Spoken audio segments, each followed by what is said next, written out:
sometimes the parents like give some loose boundaries, like, you can just, it is like very porous.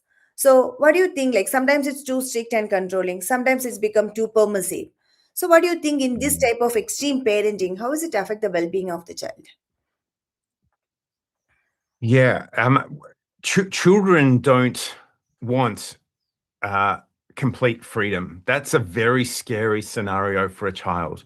But they also, particularly pre-adolescent, adolescent children, don't want complete constriction, right? It's a little bit like, the homes that we live in. Most of us don't want to live in a palace with 1,000 different bedrooms where we can't find each other. And most of us don't want to live in a tiny little shoebox, right? It kind of feels like life's very constricting.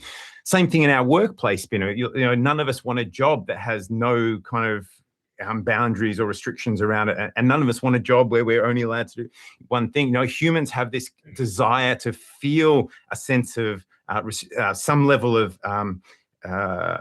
fencing around our environment, some level of fencing around our social situations, some level that, some sense that there is a world that we can wrap our head around.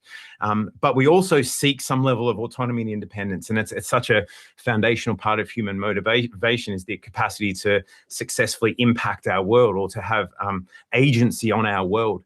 And so it's just this balance that we, it's not just in parenting, it's actually in the as humans try and live a flourishing life, we need to try and get this balance right in all contexts, whether it's at work or home, in relationships, this sense of some level of constriction, but not too much constriction.